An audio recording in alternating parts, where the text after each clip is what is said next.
Hello everyone, welcome to ഈ പഠിപ്പുര. എൻ്റെ പേര് റിൻഡു സെബാസ്റ്റ്യൻ. അപ്പോൾ ഇന്ന് നമ്മൾ LDC ഇംഗ്ലീഷ് PYQ സീരീസിൻ്റെ 13ാമത്തെ വീഡിയോയിലോട്ട് എത്തി. അപ്പോൾ ഇതുവരെ നമ്മുടെ വീഡിയോ കാണാത്തവരുണ്ടെങ്കിൽ പ്ലേലിസ്റ്റിൽ പോയി നോക്കുക. നമ്മൾ 12 വീഡിയോസ് ഓൾറെഡി ചെയ്ത് കഴിഞ്ഞു കേട്ടോ. അപ്പോൾ LDC ഇംഗ്ലീഷിന് വേണ്ടിയിട്ടുള്ള പ്രിപ്പറേഷനാണ് നമ്മൾ നോക്കുന്നത്. ആ 10 മാർക്ക് നമുക്ക് കറക്റ്റായിട്ട് കൊണ്ടുവരണം. അതിന് വേണ്ടിയിട്ടുള്ള grammar questions and vocabulary questions ഒക്കെ കൂടെയാണ് നമ്മളിന്ന് ഡിസ്കസ് ചെയ്യാൻ പോകുന്നത്. അപ്പോൾ ഇന്ന് ഞാൻ കൊണ്ടുവന്നേക്കുന്ന ക്വസ്റ്റ്യൻ പേപ്പർ എന്ന് പറഞ്ഞാൽ ജൂനിയർ പ്രോജക്റ്റ് ഓഫീസർ എന്ന ഒരു ക്ലാസ്സിലെ ഒരു ക്വസ്റ്റ്യൻ വന്നിട്ടുണ്ടായിരുന്നു. 2023 ജൂനിയർ പ്രോജക്റ്റ് അസിസ്റ്റന്റ് ഓഫീസർ അല്ലെ, അസിസ്റ്റന്റ് 2023 ക്വസ്റ്റ്യൻ പേപ്പറാണ്. അപ്പോൾ ഈ ക്വസ്റ്റ്യൻ പേപ്പറിൽ വന്നിരിക്കുന്നത് 10 ക്വസ്റ്റ്യൻസ്. അത്യാവശ്യം നല്ല രീതിയിലുള്ള ഒരു സ്റ്റാൻഡേർഡ് ക്വസ്റ്റ്യൻ പേപ്പറാണ്. അത്യാവശ്യം ഒരു അപ്ലിക്കേഷൻ ലെവൽ ക്വസ്റ്റ്യൻസ് ഒക്കെ വന്നിട്ടുണ്ട്. അപ്പോൾ ഇത് നമ്മൾ കൊണ്ടുവരാനുള്ള കാരണം എന്താണ്? ഏറെക്കുറെ ഈ ഒരു സിമിലാരിറ്റി ഉള്ള ഒരു ക്വസ്റ്റ്യൻ ആണ് കഴിഞ്ഞ ഡിഗ്രി ഫിലിംസിന് ഫസ്റ്റ് ഫേസ് 1 ചോദിച്ചേക്കണം. അപ്പോൾ നമുക്ക് LDC എക്സാം വരുമ്പോൾ ഒരു എക്സാമേ ഉള്ളൂ, 2 എക്സാം ഇല്ലാത്തതുകൊണ്ട് തന്നെ നമുക്ക് ഈ ഒരു ലെവലിലെ ക്വസ്റ്റ്യൻസ് പ്രതീക്ഷിക്കാം. 10 മാർക്ക് നമുക്കൊന്ന് ഉറപ്പിക്കണം. അപ്പോൾ അതിന് വേണ്ടിയിട്ടാണ്. അപ്പോൾ നമുക്ക് നേരെ ക്വസ്റ്റ്യനിലോട്ട് പോകാലോ. Let start. അപ്പോൾ നമ്മുടെ ഫസ്റ്റ് ക്വസ്റ്റ്യൻ തന്നെ ഇതാണ്. നോക്കിയേ, rearrange jumbled sentence in correct order.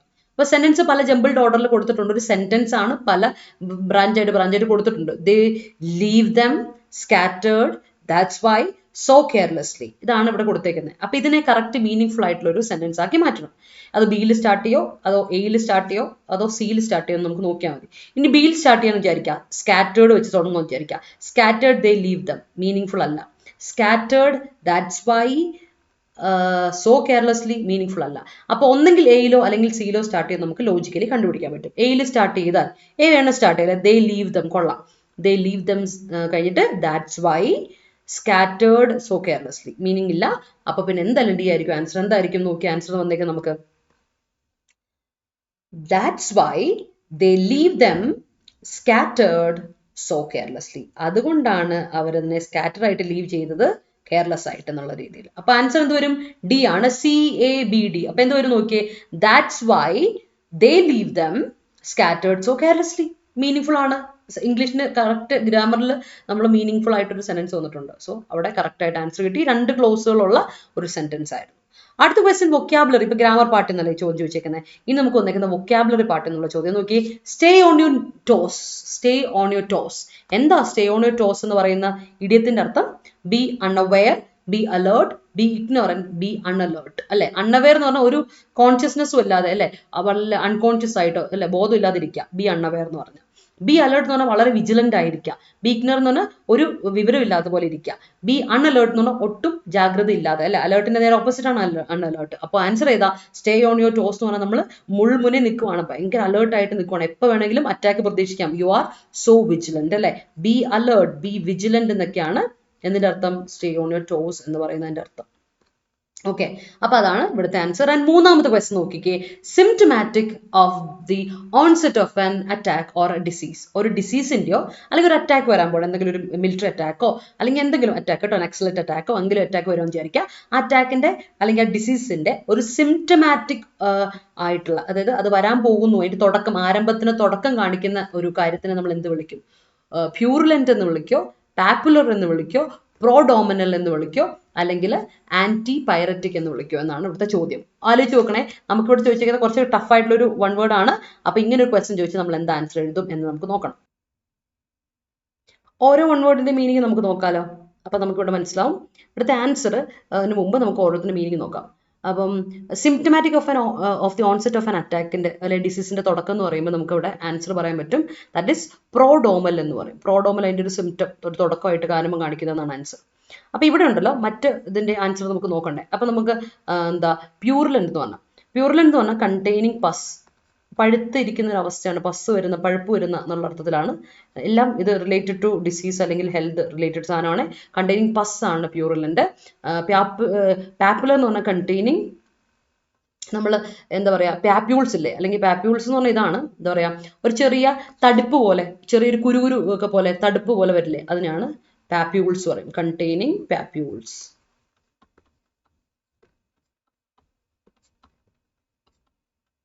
പിന്നെ ആന്റിപൈററ്റിക്. ആന്റിപൈററ്റിക് നിങ്ങൾ കേട്ടിട്ടുണ്ടാവുമായിരിക്കും. ആന്റിപൈററ്റിക് എന്ന് പറഞ്ഞാൽ മറ്റേ an agent that reduces fever.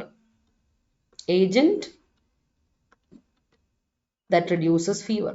Antipyretic drug ആന്നൊക്കെ പറയില്ലേ, ഹെൽത്ത് റിലേറ്റഡ് സാധനമാണേ. ഓക്കെ, അതാണ് അപ്പം ആൻസർ പ്രോഡോമൽ ആണ് കറക്റ്റ് ആൻസർ. ഇനി നമുക്ക് അടുത്തോട്ട് നോക്കാം. Which of the following words are correctly spelled? ഇവിടെ കറക്റ്റ് ആയിട്ട് സ്പെൽ ചെയ്യപ്പെട്ട വേർഡ്സ് ഏതൊക്കെയാണെന്ന് ചോദിച്ചേക്കണേ. ഇവിടെ കറക്റ്റ് ആയിട്ട് സ്പെൽ ചെയ്യപ്പെട്ട വാക്കുകൾ ഏതൊക്കെയാണെന്ന് നോക്കിയേ. നമ്മുടെ സ്റ്റേറ്റ്മെന്റ് ലെവലിലെ ക്വസ്റ്റൻ നോക്കിയേ. 1 2 3 4 ആയിട്ട് ഓപ്ഷൻസ് കൊടുത്തിട്ടുണ്ട്. എന്നിട്ട് ABCD എന്നുള്ളതാണ്. നോക്കുക, സ്ക്വാക്സ്, സ്ക്വീക്സ്, സ്ക്വാക്സ്, പല മീനിങ് വേർഡ്സ് ഉണ്ട്. ഇത് മീനിങ് നോക്കണ്ട, രണ്ടും സൗണ്ടുകളാണ്. സ്ക്വാക്കിയ സ്ക്വീക്കിയ ഒക്കെ സൗണ്ടാണ്. അപ്പം ഇതിൽ കറക്റ്റ് ആയിട്ട് മീനിങ് വന്നേക്കുന്ന വേർഡ്സ് ഏതൊക്കെയാ നോക്കി. കറക്റ്റ് വന്നേക്കുന്നത് കറക്റ്റ്ലി സ്പെൽറ്റ് ആണ് ചോദിച്ചേക്കുന്നത്. Correctly spelt. അപ്പോൾ കറക്റ്റ് ആയിട്ടുള്ള ഏതാണ്? സ്ക്വാക്കിന്റെ സ്പെല്ലിംഗ് കറക്റ്റ് ആണോ? സ്ക്വാക്കിന് SQUAWK ആണ് സ്ക്വാക്ക്. ഇതാണ് കറക്റ്റ് വരിക സ്ക്വാക്കിന്റെ. ഒരെണ്ണം സ്ക്വാക്ക് ഇത് വരും. ഓക്കെ, അടുത്ത സ്ക്വാക്ക് ഏതാണ്? കറക്റ്റ് മീനിങ് വരുന്ന സ്ക്വാക്ക് ഏതാണ് നോക്കിയേ. സ്ക്വാക്കിന്റെ സ്ക്വീക്ക് ഉണ്ട്, സ്ക്വീക്ക്. അപ്പൊ ശരിക്കും സെക്കൻഡ് ഫോറും വരുന്ന ഓപ്ഷൻ ഉണ്ട് നോക്കാം. സെക്കൻഡ് ഫോറും വരുന്ന C ഉണ്ട്. So that's answer. Squawkier, squeakier. ഉണ്ട് സൗണ്ടിന് സ്ക്വാക്സും സ്ക്വീക്സും പറയും, അതും പറയാം. അപ്പൊ വേർബായിട്ടും അതുപോലെ നൗൺ ആയിട്ട് ഉപയോഗിക്കാൻ പറ്റുന്ന വാക്കായതുകൊണ്ട് അത് രണ്ടും കറക്റ്റാണ്. അപ്പൊ നമുക്ക് ഇവിടുത്തെ answer second and four correct വരും. ഓൾറൈറ്റ്, അതാണ് ഇവിടുത്തെ ആൻസർ. അടുത്തോട്ട് പോലോ, സമയം കളയണ്ട. They rarely speak English. Rarely speak ഇംഗ്ലീഷിലെ റെയർലി എന്താ സാധനം? ക്വസ്റ്റൻ ടാഗ് ആണ്. അപ്പൊ നമുക്കറിയാം ഒരു കാര്യം നമ്മൾ പഠിച്ചിട്ടുണ്ട്. അതായത് നെഗറ്റീവ് വേർഡുകൾ വല്ലതും വന്നിട്ടുണ്ടെങ്കിൽ ആ സെന്റൻസ് നെഗറ്റീവ് ആണ്. അപ്പോൾ നെഗറ്റീവ് സെന്റൻസ് ആണ് വന്നിരിക്കുന്നതെങ്കിൽ നമുക്ക് അറിയാം സ്റ്റേറ്റ്മെന്റ് നെഗറ്റീവ് എങ്കിൽ എന്തായാലും ഇതെന്തായിരിക്കും? പോസിറ്റീവ് ആയിരിക്കും. ടാഗ് പോസിറ്റീവ് ആയിരിക്കും. പോസിറ്റീവ് ആയിട്ടുള്ളത് വരുന്നത് ഡോണ്ട് ദേ പറ്റില്ല, ഡിഡിൻ ദേ പറ്റില്ല, റെയർലി ദേ പറ്റില്ല, ഡൂ ദേ പറ്റില്ല. ഒരേ ഒരു പോസിറ്റീവ് ഉള്ളൂ. ആൻസർ ഏതാ? ഡൂ ദേ അല്ലേ? ദേ റെയർലി സ്പീക്ക് ഇംഗ്ലീഷ്. സ്പീക്ക് എന്ന് പറയുമ്പോൾ ഡു പ്ലസ് സ്പീക്ക് ആണ്. So do they. പോസിറ്റീവ് ആയിട്ട് ഒരെണ്ണം മാത്രമേ ഉള്ളൂ, വേറെ ഒന്നും നോക്കണ്ട. ഡൂ ദേ ആണ് കറക്റ്റ് ആൻസർ അല്ലേ? Don't they negative, didn't they negative, rarely negative. So do they. അടുത്ത് നോക്കാം, change into indirect speech അല്ലെ? ഇൻഡയറക്ട് സ്പീച്ചിലോട്ട് മാറ്റുക എന്നുള്ളതാണ് ചോദ്യം. ഇൻഡയറക്ട് സ്പീച്ചിലോട്ട് മാറ്റേണ്ട സെന്റൻസ് ഏതാ നോക്കിക്കേ. സെന്റൻസ് ഇതാണ്. How delicious it is he exclaimed. അവൻ എക്സ്ക്ലെയിം ചെയ്തേക്കുവാണ് എത്ര ഡിലീഷ്യസ് ആണല്ലോ ഇതെന്നുള്ളതാണ് അല്ലെ? അപ്പൊ നമുക്കറിയാം എക്സ്ക്ലമേറ്ററി സെന്റൻസ് ആണ്. അപ്പൊ നമുക്ക് ഹി എക്സ്ക്ലെയിംഡ് എന്ന് പറഞ്ഞാൽ എല്ലായിടത്തും ഹി എക്സ്ക്ലെയിംഡ് ആണ്. Okay, that it is very delicious. How delicious it was, that how delicious it is, that it was very delicious. Okay, exclaimed ആണ്. എക്സ്ക്ലെയിം ചെയ്തു, പാസ്റ്റ് ടെൻസ് ആ അല്ലെ? V2 കൊടുത്തേക്കുന്നത്. അപ്പൊ നമുക്ക് ഒരു കാരണവശാലും എന്ത് കൊടുക്കാൻ പറ്റില്ല ഇവിടെ? ഈസ് വെരി ഡിലീഷ്യസ് എന്ന് കൊടുക്കാൻ പറ്റില്ല. അതുകൊണ്ട് അത് പോയി. പിന്നെ ഹൗവും ദാറ്റോട് ഒരുമിച്ച് വരുമോ? ദാറ്റ് ഓൾറെഡി വരും. അതിൻ്റെ കൂടെ പിന്നെ ഹൗ നമ്മൾ കൊടുക്കില്ല. ക്വസ്റ്റ്യൻ്റെ കൂടെ മാത്രമേ ഹൗ ഓ വോട്ട് എന്നൊക്കെ വരുന്ന കൊടുക്കുള്ളൂ. അപ്പൊ അത് പോയി. അതുപോലെ ദാറ്റ് ഹൗ വീണ്ടും വന്നേക്കുന്നു. വീണ്ടും പോയില്ല അത്. അപ്പൊ അത് രണ്ടും പ്രശ്നം. വീണ്ടും ആൻസർ വരുമ്പോൾ നമുക്ക് ഏതാ? അപ്പൊ പിന്നെ ഓപ്ഷൻ ആയിട്ടുള്ളത് D ഓപ്ഷൻ നമുക്ക് കൊടുക്കാം. He exclaim that. ദാറ്റ് വന്നു, സ്റ്റേറ്റ്മെന്റിലോട്ട് മാറ്റണം അല്ലെ? എല്ലാ സെന്റൻസിനും സ്റ്റേറ്റ്മെന്റിലോട്ട് മാറ്റണം. ഹി എക്സ്ക്ലെയിംഡ് ദാറ്റ് അല്ലെ? എക്സ്ക്ലമേറ്ററി സെന്റൻസിനെയും ഇന്റർഗേറ്റീവ് സെന്റൻസിനെയും ഒക്കെ നമുക്ക് എന്തിലോട്ട് മാറ്റണം? നമ്മുടെ സ്റ്റേറ്റ്മെന്റിലോട്ട് മാറ്റണം. ഇമ്പറേറ്റീവ് സെന്റൻസിനെയൊക്കെ സ്റ്റേറ്റ്മെന്റിലോട്ട് മാറ്റണം. ഇറ്റ് വാസ് ആ വേണ്ടത്, ബിക്കോസ് പാസ്റ്റ് ടെൻസ് ആയതുകൊണ്ട് വെരി ഡിലീഷ്യസ്. ഇതാണ് ആൻസർ വരിക, D. ഓക്കെ, അടുത്ത ചോദ്യം നോക്കിയേ. A lot of money dash spent on construction. Are spent on construction, is spent on construction, where and have. മണി ആണ് അല്ലെ? എ ലോട്ട് ഓഫ് എന്ന് പറയുന്ന യൂസേജിന് നമ്മൾ എപ്പോഴും ശ്രദ്ധിക്കേണ്ട ഒരു പോയിന്റ് എന്താണെന്നറിയോ? എ ലോട്ട് ഓഫ് നമ്മൾ ഉപയോഗിച്ച് കഴിഞ്ഞാൽ നമ്മൾ ശ്രദ്ധിക്കേണ്ട കൂടെ വന്നിരിക്കുന്ന നൗണിനെ നോക്കുക. ഈ നൗണ് നോക്കിയേ എന്താ? It's uncountable. അതൊരു അൺകൗണ്ടബിൾ നൗൺ ആണ്. അൺകൗണ്ടബിൾ, എണ്ണാൻ പറ്റാത്ത നൗണുകളെ നമ്മൾ എപ്പോഴും എന്തിനാ കൊടുക്കുക? സിംഗുലറേ കൊടുക്കുള്ളൂ. നിർബന്ധമാണ് സിംഗുലർ മാത്രമാണ്. എണ്ണാൻ പറ്റുന്ന നൗൺ സിംഗുലർ ഓൺലി അല്ലെ? എണ്ണാൻ പറ്റുന്ന നൗൺ ആണെങ്കിൽ സിംഗുലർ ആയിരിക്കും. അതിന് സിംഗുലർ വേർബ് മാത്രമേ കൊടുക്കുള്ളൂ. So answer is. ഒരു സിംഗുലർ വേർബ് അല്ലേ ഇവിടെ ഉള്ളൂ? Is answer. A lot of money is spent on construction എന്ന് വരും. അത്രേ ഉള്ളൂ ആൻസർ വരിക. അടുത്ത് നോക്കാം, ഐഡന്റിഫൈ ദ കറക്റ്റ് സെന്റൻസ്. ഇവിടെ കൊടുത്തിരിക്കുന്ന സെന്റൻസിലെ കറക്റ്റ് സെന്റൻസ് ഏതാ? He visited America last week. He is visiting America last week. He will visit America last week. He was visited America last week. നമുക്കൊരു കാര്യം അറിയാം, വിസിറ്റ് ചെയ്തു ലാസ്റ്റ് വീക്ക് എന്ന് പറഞ്ഞിട്ടുണ്ട്. അപ്പൊ തന്നെ പാസ്റ്റ് ടെൻസ് ആണ്. അപ്പൊ നമുക്ക് ഒരു കാര്യം മനസ്സിലാവും. എന്താണ് ഇവിടെ? Is visiting. കഴിഞ്ഞ വർഷം നടന്ന കാര്യത്തെ പറ്റി ഈസ് വിസിറ്റിംഗ്. പ്രസന്റ് ടെൻസ് കൊടുക്കില്ല, ഫ്യൂച്ചർ ടെൻസ് കൊടുക്കില്ല, രണ്ടും കട്ട്. പിന്നെ നമുക്കുള്ളത് ഹി വാസ് വിസിറ്റഡ് എന്ന് പറഞ്ഞ സിമ്പിൾ പാസ്റ്റും he visited. He was visited എന്ന് പറയില്ല, അത് പാസീവ് ആണ്. ഹി എന്ന് വരില്ല. അവിടെ എന്ത് പറയണം? America was visited by him last week ആയിരുന്നു. ഓക്കെ, അപ്പൊ പാസീവ് വോയിസിലൂടെ തെറ്റായ യൂസേജ് വന്നത് കൊണ്ട് നമുക്ക് അതും തെറ്റ് പറയാം. പിന്നെ പോയിട്ട് വന്നിട്ട് നമ്മുടെ ആൻസർ ആയിട്ടുള്ളത് ഏതാണ്? ഹി വിസിറ്റഡ്, അവൻ അമേരിക്ക വിസിറ്റ് ചെയ്തു കഴിഞ്ഞ വീക്കിൽ അല്ലെ. അഡ്വേർബ് ഓഫ് പാസ്റ്റ് ആണ് ലാസ്റ്റ് വീക്ക്. ഇതാണ് നമ്മുടെ ക്ലൂ. ഇത് വെച്ച് നമുക്ക് കണ്ടുപിടിക്കാം. അഡ്വേർബ് ഓഫ് പാസ്റ്റ് വന്നാൽ സിമ്പിൾ പാസ്റ്റേ വരുള്ളൂ നമുക്ക് നന്നായിട്ട് അറിയാവുന്ന ഒരു കാര്യമാണ്. നമ്മൾ ഒരുപാട് വട്ടം അല്ലെ ടെൻസിന്റെ ചാപ്റ്ററിലൊക്കെ നിങ്ങൾ പഠിച്ചിട്ടുണ്ടാകും. പല വട്ടം ടെൻസ് പഠിക്കുമ്പോൾ നിങ്ങൾ അറിയേണ്ട ഒരു കാര്യമാണ് അഡ്വേർബ് ഓഫ് പാസ്റ്റ് ആണ് ലാസ്റ്റ് വീക്ക്, യെസ്റ്റർഡേ, അതുപോലെ എഗോ എന്നൊക്കെ പറയുന്ന അഡ്വേർബുകൾ. അപ്പോൾ ലാസ്റ്റ് വീക്ക് എന്ന അഡ്വേർബ് കണ്ട് ഉറപ്പിച്ചോ അതെന്തായി അഡ്വേർബ് ഓഫ് പാസ്റ്റ് ആണ്, സിമ്പിൾ പാസ്റ്റേ വരുള്ളൂ. ഓക്കെ, അതുകൊണ്ടാണ് നമ്മൾ V2 ഉള്ള സിമ്പിൾ പാസ്റ്റ് ടെൻസ് ഇവിടെ കൊടുത്തത്. ഓക്കെ, അടുത്ത question. UNDAC is abbreviation of എന്താണ്? United Nations data and coordination, United Nations disaster assessment and coordination, United Nations data and computer, United nation union of Nations data and computer, union of Nations disaster and compartment. എന്താ അർത്ഥം? UNDAC എന്ന് പറഞ്ഞാൽ United Nations disaster assessment and coordination. B ആണ് കേട്ടോ, അതാണ് answer. നമ്മളോട് ചോദിക്കില്ലേ നമ്മുടെ അബ്രിവേഷൻസും acronyms ഒക്കെ ചോദിക്കില്ല, അതിന്റെ ആൻസർ ക്വസ്റ്റ്യൻ വരുന്നതാണ്. അടുത്ത ക്വസ്റ്റ്യൻ ആന്റണിം ചോദ്യമാണ്, വൊക്കാബുലറി ചോദ്യം. വീണ്ടും വൊക്കാബുലറി ചോദ്യം പഠിച്ചോളൂ. Antonym of facilitate. ഫെലിസിറ്റേറ്റ് മാറിപ്പോയത്. ഫെസിലിറ്റേറ്റ് എന്ന് പറഞ്ഞാൽ എന്താ അർത്ഥം? ഫെലിസിറ്റേറ്റ് മാറിപ്പോയത് കേട്ടോ, വളരെ ഇമ്പോർട്ടൻ്റ് ആണ്. ഇവിടെ നമ്മൾ ചോദിച്ചേക്കുന്ന ആന്റണിം ആണ് കേട്ടോ. അപ്പൊ നമുക്ക് അറിയേണ്ട കാര്യം എന്താണ് ഈ പറയുന്ന ഫെലിസിറ്റേറ്റ് എന്ന വാക്കിന്റെ അർത്ഥം? ഫെലിസിറ്റേറ്റ് ചെയ്യുക എന്ന് പറഞ്ഞ അർത്ഥം എന്നാ?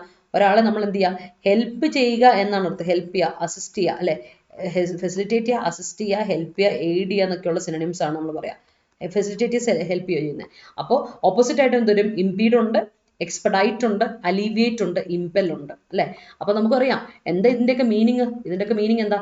ഇംപീഡ് എന്ന് പറഞ്ഞാൽ റെസ്ട്രിക്ട് ചെയ്യാൻ അർത്ഥം. എക്സ്പെഡൈറ്റ് ചെയ്യുക, സ്പീഡപ്പ് ചെയ്യുക, പെട്ടെന്നാക്കട്ടെ, സ്പീഡപ്പ് ചെയ്യുക, ഒരു കാര്യം സ്പീഡപ്പ് ചെയ്യാന്നാണ്. എക്സ്പെഡൈറ്റ് ചെയ്യുക, ആക്സിലറേറ്റ് ചെയ്യുക, സ്പീഡപ്പ് ചെയ്യുക. അലിവേറ്റ് എന്നാൽ കുറയ്ക്കുക, ഒരു കാര്യത്തിനെ ഒന്ന് എന്താ അതിന്റെ അലിവേറ്റ്, അതിനെ റെഡ്യൂസ് ചെയ്യാന്ന് പറയും. കുറയ്ക്കുക, അതിന്റെ ഇത് മിറ്റിഗേറ്റ് ചെയ്യുക, റെഡ്യൂസ് ചെയ്യുക എന്നൊക്കെ പറയും. ഇമ്പൽ എന്ന് പറഞ്ഞിട്ടുണ്ടെങ്കിൽ നമ്മൾ ഇഗ്നൈറ്റ് ചെയ്യുക അല്ലെ, കത്ത് ജ്വലിപ്പിക്കുക, ഇഗ്നൈറ്റ് ചെയ്യുക, ഇമ്പൽ ഇഗ്നൈറ്റ് ചെയ്യുക, ഇൻഡ്യൂസ് എന്നൊക്കെ അർത്ഥം വരും. അതാണ് ഇമ്പല്യ പറയും. ഇനി ഇംപീഡിയ എന്ന് പറഞ്ഞത് റെസ്ട്രിക്ട് ചെയ്യുക അല്ലെ. നമ്മളൊരു കാര്യത്തിനെ ഹെൽപ്പ് ചെയ്യുന്നതിന് തടസ്സപ്പെടുത്തുക അല്ലെ, തടസ്സപ്പെടുത്താന്ന് ഇംപീഡിയ പറയും. ഇംപീഡിയ തടസ്സപ്പെടുത്തുക, ഹിൻഡർ ചെയ്യുക, ഒബ്സ്ട്രക്ട് ചെയ്യുക. അപ്പൊ ഇംപീഡിയ ഒബ്സ്ട്രക്ട് ചെയ്യുക പറയാം, ഹാമ്പർ ചെയ്യുക പറയാം, ഹിൻഡർ ചെയ്യുക പറയാം, പ്രിവെന്റ് ചെയ്യുക, പ്രൊഹിബിറ്റ് ചെയ്യുക എന്നൊക്കെ പറയും അല്ലേ. പ്രിവെന്റ് ചെയ്യുക, പ്രൊഹിബിറ്റ് ചെയ്യുക, ഹാമ്പർ ചെയ്യുക എന്നൊക്കെ ഇതിന്റെ മീനിങ് പറയും. അപ്പോൾ ഇതെല്ലാം ഇതിന്റെ ഓപ്പോസിറ്റാ. ഏത്? ഫെസിലിറ്റേറ്റിന്റെ ഓപ്പോസിറ്റാ. ഇംപീഡിന്റെ സിനോണിംസ് ആണ് obstruct, hamper, hinder, prevent, prohibit, proscribe, അങ്ങനെയൊക്കെ പോകും. അപ്പോൾ ഓർത്ത് വെച്ചോണം ഇവിടുത്തെ ആൻസർ ഏതാ? ഇംപീഡിയ, ഫെസിലിറ്റേറ്റ്. ഇനി ഫെലിസിറ്റേറ്റ് ആശംസ അർപ്പിക്കുക, ഫെലിസിറ്റേറ്റ് ഫെസിലിറ്റേറ്റും ആ ഡിഫറൻസ് ഒന്ന് ഓർത്തിരിക്കുക. അപ്പൊ ആൻസർ എ ആണ്, ഇംപീഡ്. ക്ലിയർ ആയല്ലോ? അപ്പോൾ നമുക്ക് ഇതുപോലത്തെ ക്വസ്റ്റൻസ് ഇപ്പോൾ 10 ക്വസ്റ്റൻസ് നമ്മൾ ഡിസ്കസ് ചെയ്തു. അടുത്ത വീഡിയോയിൽ അടുത്ത 10 ക്വസ്റ്റൻസുമായിട്ട് വരാം. അടുത്ത 10 അല്ലെങ്കിൽ 20 ക്വസ്റ്റൻസ് ഒക്കെ ആയിട്ട് ഞാൻ വരാം. അപ്പോൾ അതുവരെ എല്ലാവർക്കും എന്താ പറയുക, thank you so much. Video ആദ്യമായിട്ട് കാണുന്നെങ്കിൽ വീഡിയോ എന്താ പറയുക ലൈക്ക് ചെയ്യാൻ മറക്കണ്ട. അതുപോലെ തന്നെ ഇഷ്ടപ്പെട്ടെങ്കിൽ ഷെയർ ചെയ്യാനും മറക്കണ്ട. മറ്റുള്ളവരിലോട്ട് എത്തട്ടെ, പരമാവധി മറ്റുള്ളവർ പഠിക്കട്ടെ. അതുപോലെ തന്നെ നമ്മുടെ ചാനൽ ആദ്യമായിട്ടാണ് കാണുന്നതെങ്കിൽ ചാനൽ സബ്സ്ക്രൈബ് ചെയ്യാൻ മറക്കണ്ട. നിങ്ങൾക്ക് കൃത്യമായിട്ട് നമ്മുടെ ക്ലാസ്സുകളൊക്കെ കിട്ടും. അത് പ്ലേലിസ്റ്റ് നോക്കാൻ മറക്കണ്ട. അതുപോലെ ചാനൽ സബ്സ്ക്രൈബ് ചെയ്യുക, ബെല്ലൈക്കൻ ക്ലിക്ക് ചെയ്യുക, നോട്ടിഫിക്കേഷൻ കൃത്യമായിട്ട് നിങ്ങൾ എത്തും. ബൈ. അപ്പോൾ നമ്മുടെ ചാനൽ ഈ പഠിപ്പുര. By, take care. അടുത്ത വീഡിയോയിൽ കാണാം.